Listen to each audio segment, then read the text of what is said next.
Welcome to the Conscious Living Podcast, conversations to educate, empower, and enlighten our world.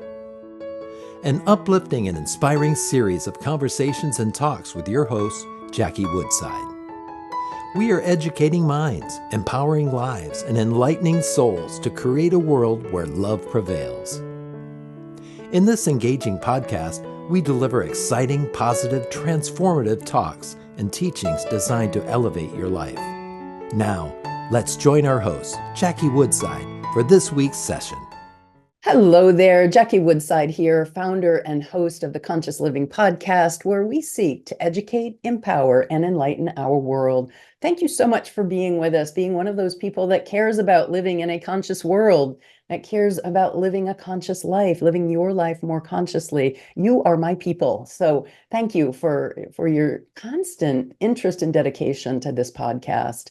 Today, I'm really excited to bring to the Conscious Living Podcast a collaborator and colleague who has just got such a fascinating background and body of work that as soon as I just was interviewed by her for some work that she's doing, and as we got to know each other, I said, "You've got to be on my podcast." So today, I want to welcome Aiswarya to the Conscious Living Podcast.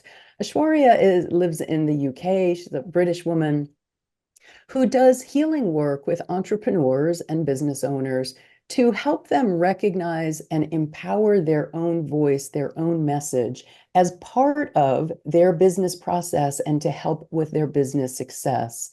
Aiswarya began studying Kundalini yoga and meditation at age 14, which is just astounding to me. And one of the things I said to her when we met is, "How have you done all this when you're as young as you are?" I said, "When you're 20 years old, actually," to which she laughed and corrected me that she's not 20. But as a relatively young entrepreneur, has accomplished an extraordinary amount of work, both in entrepreneurial fields and in the healing sciences. So Aiswarya, thank you so much for being a guest here today on the Conscious Living Podcast. Do you mind taking a few minutes to just say a little bit more about your journey and your background so people can get to know you a little bit more? Of course. Well, I'm so happy to be here. Thank you so much for having me, Jackie. So just a bit about me. I was just on a personal level. My heritage is Indian. I was actually born in Kerala, which some of you might know. And I came to the UK at age 5. And I was actually raised by my grandmother, and my parents were kind of setting up their life in the UK. So I came here. And it was almost like everything changed at age 5, everything that you can think of, like from environment to my caregivers, to the food that I was eating, to the way of life, like everything changed. So from there, that was quite a pivotal point in my life that I always remember. And we're going to be talking about the healing and all of that, but it's just something I wanted to mention. And just fast forwarding, I've been an entrepreneur ever since I graduated. I was 6 months in corporate, and then I was like, no, I can't do this. Um, so always been an entrepreneur, always been a creative, and strive to help people who also are creative, who are also have a vision for themselves, to really birth that into the world, to get rid of all the stuff that is in the way, energetically, emotionally, to really stand strong in who they have come here to be, and shine that light of theirs. So great. I'm so interested and curious about how you do what you do, but I'd like to even step back a generation. One of the things that you shared with me is that your grandfather was a well-known and well-respected medical medium in India. Do you mind just saying a little bit about your heritage? And I mean, it's so extraordinary that your grandfather was a medical medium, and then, you started doing Kundalini yoga at 14. So clearly you come from a family that is steeped in spiritual knowledge, wisdom, and tradition. And I'd just love to hear a little bit more about that. Yes, sure. So my mother's side are very scientific. So she's a doctor, and on that side, they're all really kind of, my granddad on that side was like a rocket scientist, which is crazy to say, but Wow. that's one half. But on my dad's side, he is he is very spiritual, and he is the person that really opened the world of Kundalini yoga and Kundalini meditation to me. He's also like an entrepreneur. But going back to, it was actually my great grandfather who was a medical medium, and that was something that nobody spoke about. It was kind of like all the other people were like, oh, this person did this and all of this. But my great grandfather was the person who stood out to me, who I never met because, at that time, I don't know, medical mediumship, what weight people had on that. But in his town, he was the person that people came to when they could not afford medical care. And he would genuinely channel the medicines for them and create these medicines. He also cured certain ailments there was a disease that happened with the sandalwood trees that he had channeled and healed that. And this was something that maybe other people in my family don't hold on to as like something amazing, but for me, it was that, oh wow, this exists in my lineage, and it gave me that full permission and that full freedom to be able to step forward in my healing abilities and capacities and connection to the energy realms. Wow, it's so cool that you have that so deeply steeped in your family heritage. I love that. And then you went on at a very young age, at 14, to begin a Kundalini yoga practice. I know later you became a teacher of Kundalini yoga, both in groups and individually. So tell us a little bit about the impact of that on you. So were you a middle school student, a high school student at 14? Were you like going to classes by day and Kundalini yoga sessions by night? I mean, what did that look like for you as a young teenager? Yeah, so it wasn't every day. So what would happen is in the summer we would visit India. And when we visited India, I would spend those 5 or 6 weeks in ashrams, not the whole day. It would just be a good chunk of time. Obviously would do other things as well. But it was something very important to my father that he had such a foundation from it to also pass that on to me. But it was a bit of a double life because obviously I would go and do that and then I would return to the UK and I wouldn't really tell anyone that I was doing that because it was something that, was not spoken about really. So it was like my hidden thing, but it really gave me a foundation. It gave me a discipline to just connect with all levels of my being, like physically, emotionally, and spiritually. And I think it's really responsible for making me just grounded in everything I do. I mean, I've gone off and explored other healing modalities, but I always come back to the disciplines and the groundedness and the centeredness that I got from that time in my life. Wow, that sounds so incredibly profound. And I was sharing with you before we got on air that my thing is like the intersection of neuroscience and spirituality. And I just think about the impact on your young developing brain of doing those intense spiritual practices. Were you the only teenager at the ashram at that time?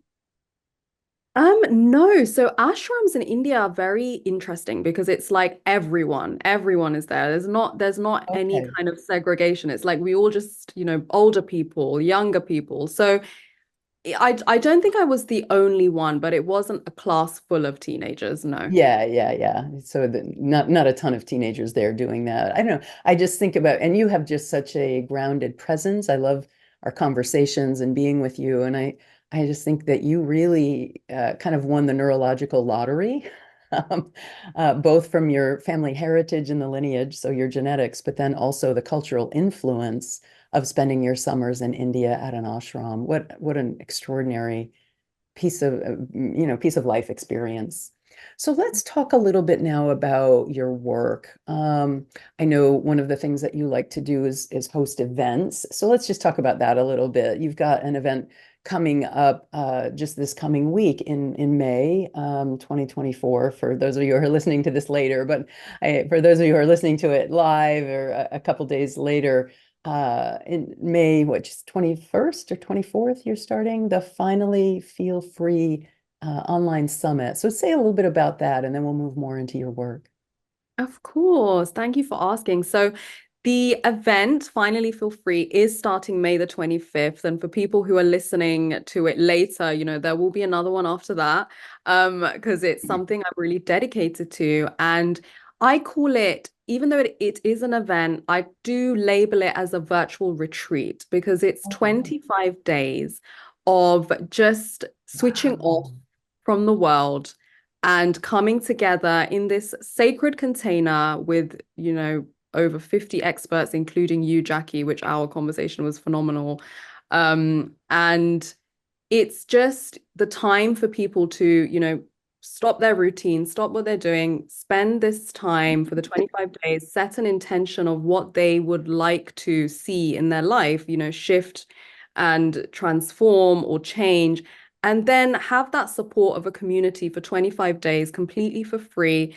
Every single day, there is there's two speakers who are giving their prescription to freedom, either physically, emotionally, spiritually, in the areas of conscious love, in the areas of wealth creation, health, and also connecting to their divine guidance, connecting to the universe. Mhm. So by the end, it's really phenomenal what happens because, setting an intention and joining other souls on this journey for 25 days really is special.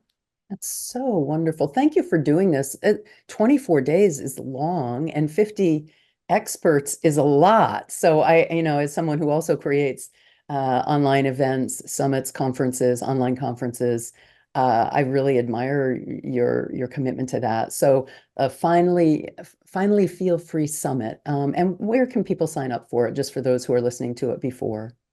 Of course. So I'm sure you'll put out a link along Yes. with this episode, but you can go on my website, www.soulgoddesslife.com, and then you can go up to the top and click free events, and it will take you to the page for the Finally Feel Free event.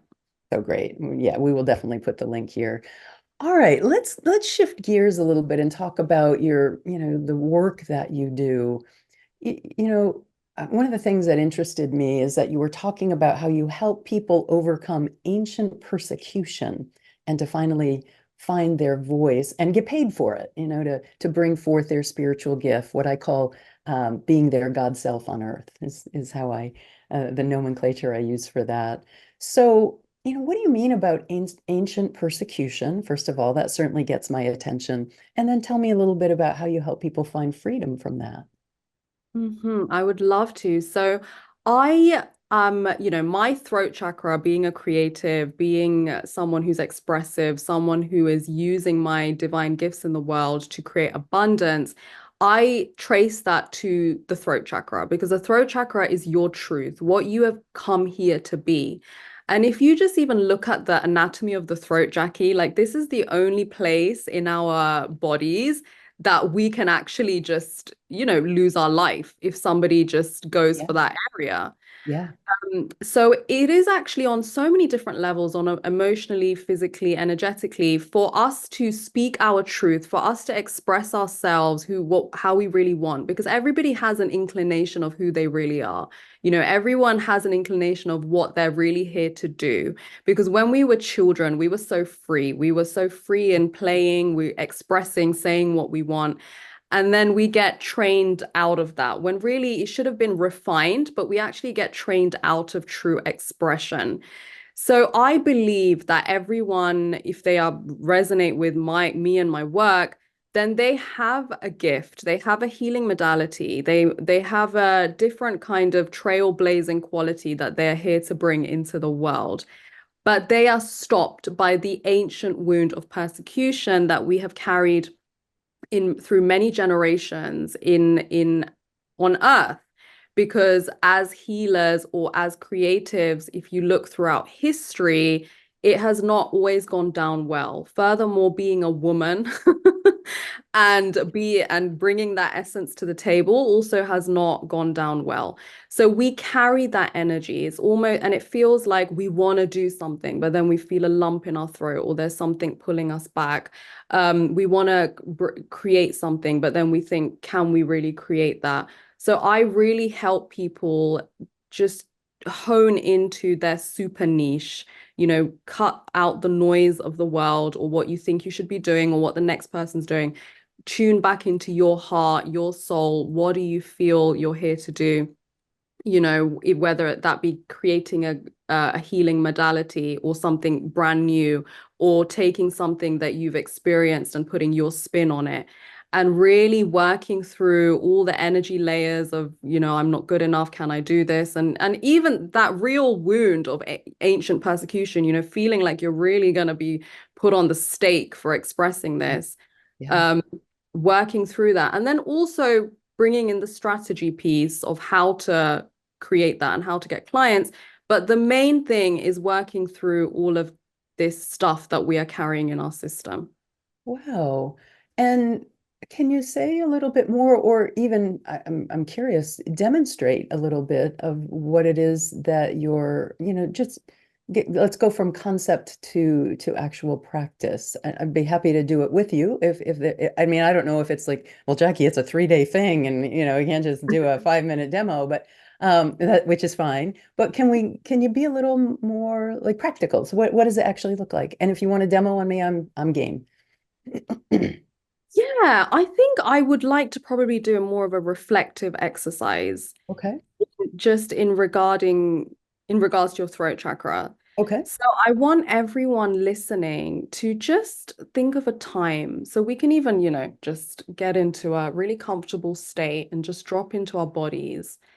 And just invite all of the layers of our bodies to be present with us here today, starting with the physical body, to just fully be present and to land.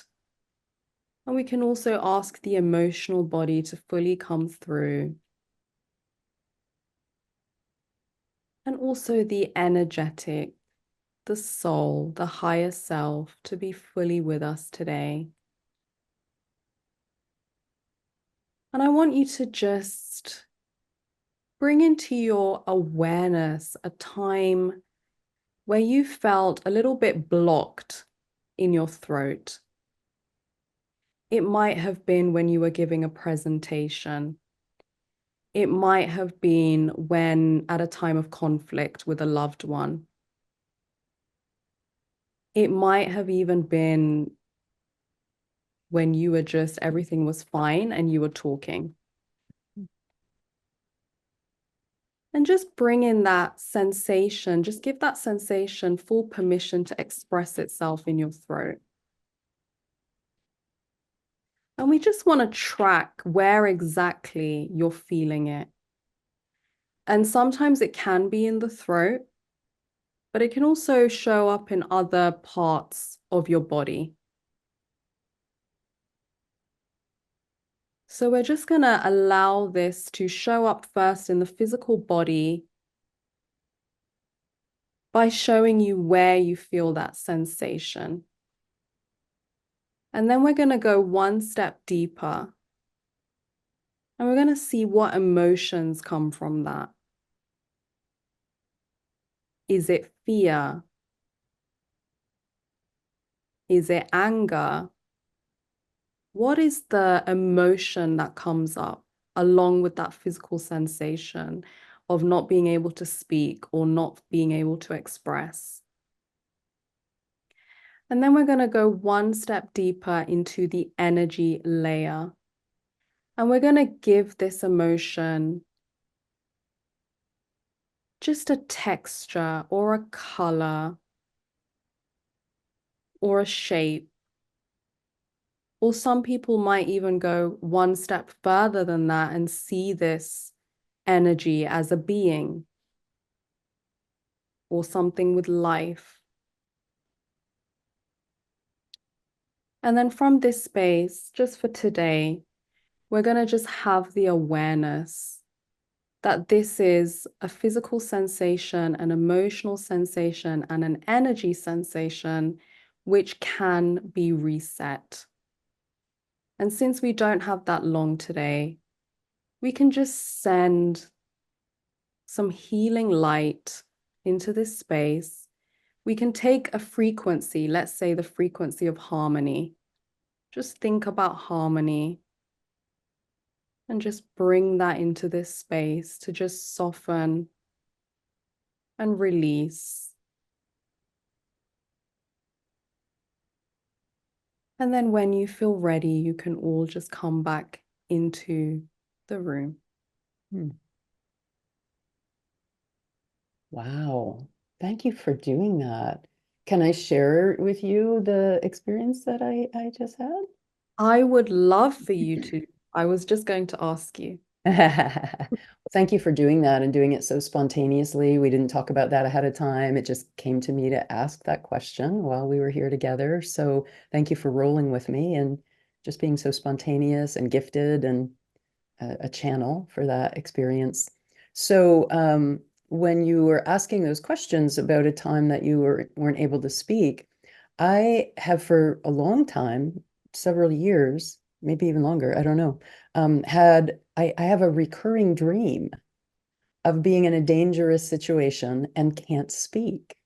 Like can't yell for help, can't scream, get away, can't, yell, stop doing that. And in the dream, I am trying to speak and can't. Right. Powerful, right? So that's immediately what came. Yeah. Did you want to say something to that? Yeah, that's super powerful. I think that is an example. That is a perfect example of how you have maybe felt that ancient persecution wound. And it actually might not even be yours.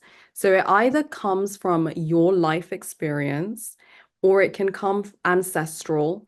Whereas and just like how biologically we can pass, ailments down through our DNA, we can also pass down memories that are not resolved, that are unresolved. So it could also come from your ancestral line. And there's many other things, you can go into past lives, or you can go into just even energetic interference or collective consciousness. There's so much it can come from. But it's just how whatever's happening in that current situation where you can't speak, it's just expressing itself like that. And it can absolutely be cleared as well, Jackie. Like we don't like identifying it is 50% of it. Yeah. Yeah. It's always been perplexing to me, quite honestly, because the dreams are quite disturbing, as you can imagine, right? So I'm having a dream that I'm in a dangerous situation. Sometimes it's my son is in a dangerous situation or my spouse is in a dangerous situation, and I just can't speak. And so they're upsetting dreams. And at the same time, when I'm in my waking consciousness, I always find it so perplexing because I experience myself as sometimes too outspoken. Like, I don't have any trouble speaking my mind, and I don't mean that in an arrogant or offensive kind of way. I always want to be respectful that people have different perceptions and opinions. But I don't have any of that, like, oh, I can't tell you what I think, or I'm worried that you're not going to like this. So because that's how I experience my personality in the conscious waking state, I have found it so perplexing that I have this recurrent dream of inability to voice when something dangerous is happening. So that's probably maybe from your ancestral line then. Interesting. All right. Well, I'm going to work on this healing meditation that you just gave us and clear that. I mean, I haven't had it in a while, but as soon as you asked that question, that was immediately what leapt into my consciousness was that recurrent dream of not being able to speak. So thank you for sharing that with us. I know you've mentioned a couple times now about ancestral, and one of the things that you talk about is helping people to resolve what you call the mother-father wound that we all carry with us. And I'm curious to hear your thoughts on that. Yes. So I feel that our relationship with our mother and father is so deep, and it actually starts at the moment of conception. It's not even from our life experience. It can even start from what kind of state or frequency where were our parents in when they conceived us? What kind of experience did our mother have when we were in the womb? All these things affects us as a being, and we actually carry things, certain life experiences that we've had, whether it be in relationships, whether they show up in even how we create wealth. It can actually be traced back to just our experience even in the womb or our early life experience. Even for example, just to give you an example, like I have just one of my clients, she is a very successful woman. She's got everything in order, but the kind of men she chooses is like everyone around her is thinking, oh, that's very interesting for you to choose a man like that, because it's like very chaotic relationships. And she's always taking care of them. And really, this is like a phenomenal woman who could have any kind of man she wants on the planet. And she was never really able to get to the root of that issue. Like, why is she doing that? But it was actually because she didn't receive the kind of love that she wanted in her childhood. And she got her identity from being a caretaker to one of her parents, that she has unconsciously brought that into the relationship, and always just being drawn to having wild chemistry with people that she can actually take care of. And when we traced that back to where does that come from, what memory, very similar to what we did, we open up with the memory that just comes up. We don't talk about it. We just talk about the issue, the memory comes up. And then that acts as a portal to just really go to the origin of where it was created. So that's just an example of the mother and father wound. Okay. And it's so interesting. I guess I was a psychotherapist for 30 years and, understand a lot about the psychology of the mother and father. But then as I've moved on in my career into coaching, and my work really lives at the intersection of metaphysics and neuroscience. Mm. I guess I'm more about present moment, our present moment capacities to use our mind to train our brain to create a different outcome. So, I'm not saying that modality is right and yours is wrong, or yours is right and mine is wrong. They're just, they're very different. And one of the things that I think, Aiswarya, and I'm curious to hear your thoughts about this, like people can make up why forever. Like, well, it's because I was a caretaker as a child, or it's because my mother didn't really pay attention to me, or it's because my father worked 3 jobs and I never saw him, or or a teacher said something to me. Like, so is there ever a getting to the why of the difficulties that we experience in life? I love that you ask that, Jackie. And I think that it's really important to mention that with the work that I do with people, we never use the mind. We never use the logic to try and come up with a reason as to why. Right. Then no, that's a good distinction. So you're not like talking to people about, well, what do you think happened when you were 5? And, what was your potty training experience? Okay. Right. No, that's good. That's a really important distinction. So you don't use the mind to access the why. Then what do you use, Aiswarya? Yes. So the mind is never used. For me, the mind is a hard drive. It's like whatever we've put in there, whatever we've learned, it's going to churn out, that. So the whole process is to quieten the mind and go into the body as the first point. Where in your body are you feeling the sensation? The next point is to connect with your emotions. And then the third point is just to connect with the energy of it. What does it look like? Clear it. And this is what I will say with this kind of work. How do you know it's working? How do you know it's for real? Because I have had a lot of clients that are skeptics. Most of them are scientific, actually, from the corporate background. Yeah. And this is what I'll say. It has to be evidential. It has to be, once we've shifted that, you are seeing the evidence in your real life. The first point of evidence is immediately you will feel relief in your body. you will feel like you have cleared something. And then the second point of evidence is things will begin to change around you. And Yeah. more importantly, how you behave, how you react to things is different. And also, the third point is when you think back to that memory, you don't have all of those emotions that you felt. It actually feels pretty Yeah. neutral. You Hmm. feel like it was in a past life somewhere, or you feel like, it happened to somebody else. And Sure. that is the evidence that energy work is actually working or I not. I love that. I've recovered from addiction, and when I look back on my previous life, when I was engaged in addictive behavior, that is exactly how I feel. Like I don't even feel like the same person.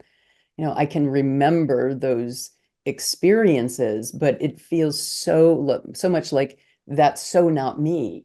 So that I guess that's what you're referring to, is you can have previous experiences of trauma or chaos or addiction or depression, something else I've also recovered from. And I look back on it, it's like, wow, it's like I don't have the same body. And of course it was me, so I do, I guess, have the same body, but perhaps what you're pointing to is I don't have the same energetic body now that I had then. Exactly, because because doing this work shifts the emotions around it and it shifts the actual energy. So when you reconnect with that, it just feels really, yeah, like it's definitely not you anymore. Yeah. And I do say something a little bit radical that 99% of us are just not us. We've picked it up from our life experience, from collective consciousness, programming, ancestral, energetic. The real us is, it's when you peel back the layers, it's what we naturally are. As we raise our frequency, as we raise our vibration, we can connect with who we truly are, how we truly want to express ourselves. I love that. I'm going to put that on a replay loop, what you just said there. That was absolutely beautiful. I'm curious about something else that's a little more personal that you've shared with me offline. But I do feel like it's such an important part of like who you are and how you work and how you see the world. And that is that you had what you describe as an awakening experience, and compared to me, you're so young, to have, just experienced so much and then turn it into a body of healing work. So, do you mind talking a little bit about what that experience was like and how it impacted you and has guided your life since? Of course. So you mentioned that I definitely have won the genetic kind of lottery or whatever in the sense of the spiritual side and the scientific side. But my life experience, especially from up until the age of 25 was very difficult. Like I found it really difficult. And on many levels, I found it difficult even on a physical level. I was manifesting all kinds of mysterious illnesses. I have a lot of doctors in my family. But no one could pinpoint anything that was going on. It was like stomach issues, skin issues, all this kind of stuff. There was no cure. Also it was just a ride. We'll just put it that way. And so, and I was actually it was like, okay, I need to find answers to this because I don't want to carry on living like this. I need to find an answer for my health. I need to find an answer to my well-being. I need to find an answer to even going forward in my life purpose, which was not always understood in the beginning. So, it led me to doing a plant medicine journey, which in the beginning I was like, no, I don't do drugs. That's not for me, but it was obviously not that at all. It was actually ayahuasca that I did 4 times, which was, yeah, a massive, massive healing journey for me. It was done with integrity and ceremony. And even a lot of the work that I do, it's got the foundation in Kundalini yoga and all of that. But this plant medicine, when I did it 4 times, taught me a lot about even, when I talk about the mother-father wound, it was like literally taking me back in time. It would everything I do with people I saw in the plant ceremony, like it was taking me back, back, back, back and showing me how each person feels in the interaction. It was just such a deep experience. I felt like I came out of my body and experienced life from the people who closest to me. I felt like I became my mother, my father. I became a tree. I became my ex-partner. I experienced life from all different angles and saw that there was really no right and wrong, good and bad. But I experienced that on such a deep level, away from the mental level. Right. It just put me on this healing journey, and it made my purpose really strong. That, and it was a message of unity at the end, which is at the center of everything that I do. I hope that answered your question. I think when I talk about that plant medicine journey, I just go off into Yeah, I can appreciate. I've spoken with several friends who've done plant medicine journeys, and I get very similar experiences and responses. It was absolutely perfect. And I'm so glad that you had that experience and all of your experiences that have led you to where you are. And I'm so glad we met, that you saw me on somebody else's online event and invited me to be on yours. I love the name of the work that you're creating in this 24-day online retreat of finally feeling free, or finally finding freedom. Remind me. finally feel free. Finally feel free. I love that. Freedom is one of my core values. And I don't mean freedom from the egoic sense of like, woohoo, I can do whatever I want, whenever I want, and I have everything I want. And it's not that egoic sense of freedom. To me, it's free. And I'm sure this is how you're exploring it in your online retreat.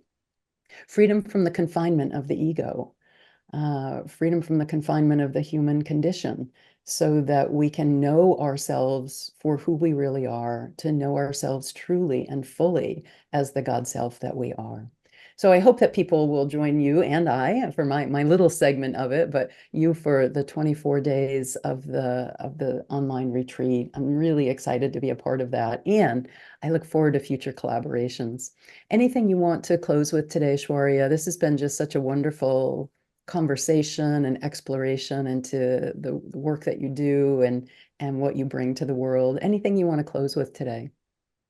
Yes, just two things. First of all, I see you as such a beacon of freedom from our conversation about abundance consciousness. You are just living that lifestyle, you walk your talk. So I really want to honor you with the work that you're doing with the Conscious Living podcast, everything you've done, and our talk on the Finally Feel Free event.